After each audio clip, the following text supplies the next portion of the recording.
Madison Keene was 16. She was quiet. Not the poetic, misunderstood kind of quiet, but the don't make eye contact in the hallway kind. She wore oversized hoodies even in summer. Ate lunch in the library. Never had sleepovers.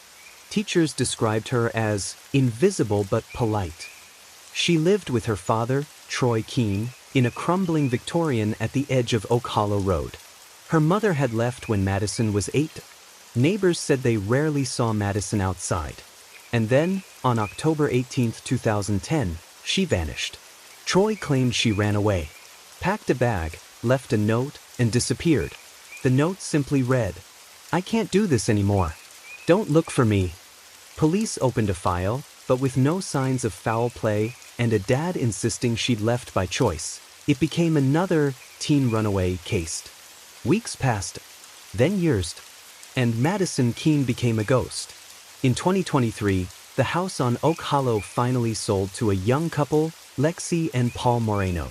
They weren't from Torrington. They didn't know the house's history.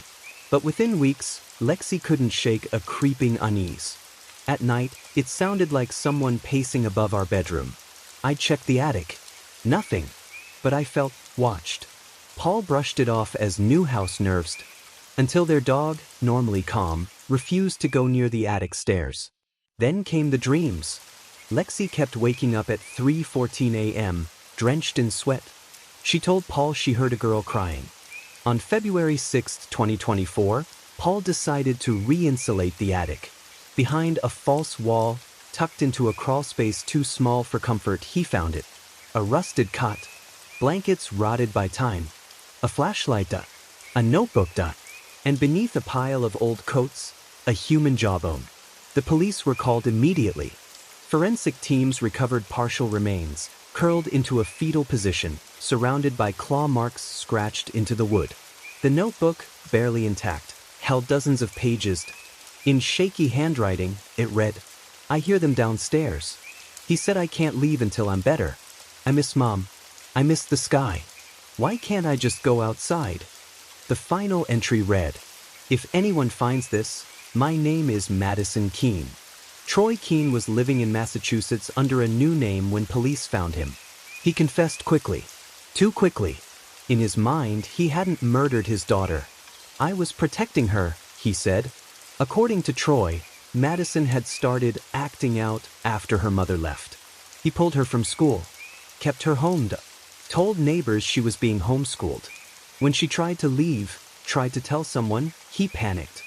He claimed he only meant to lock her up until she calmed down. She was locked in the attic for 8 months. She died in April 2011 from dehydration and malnutrition after Troy stopped bringing food during a depressive spiral. He left her body in the attic, built a false wall, and forged the runaway note to avoid suspicion. Then he moved, started over, as if nothing had happened. The notebook recovered with Madison's remains became the emotional core of the case. It was read aloud in court. One page, in particular, silenced the entire room. "I know he's still down there. I try to be quiet so he won't get mad. But the house creaks and I think it tells on me. I wish someone would hear me. Please, please hear me." Madison's case sparked statewide outrage. People questioned how no one noticed her disappearance. How a father could imprison his own child without anyone asking questions. But as one officer later said, "When no one's looking for you, you can disappear very quietly." In July 2024, Troy Keene was sentenced to life in prison for second-degree murder, unlawful imprisonment, and abuse of a corpse. The judge stated, "You didn't just steal her life, you buried it in silence." The new homeowners, Lexi and Paul, sold the house shortly after the trial. They left a note behind in the attic. "We heard you. We found you. Rest now." The attic is sealed now. The walls painted. The floor reinforced. But neighbors say the wind still whistles differently when it passes that house. Some swear they hear crying at night. Others say it's just the mind playing tricks. But one thing is certain. The house never forgot Madison, and it whispered her name until someone finally listened.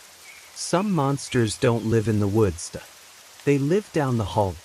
They tuck you in, And when no one's watching, they lock the door behind them. This is the crime ledger done.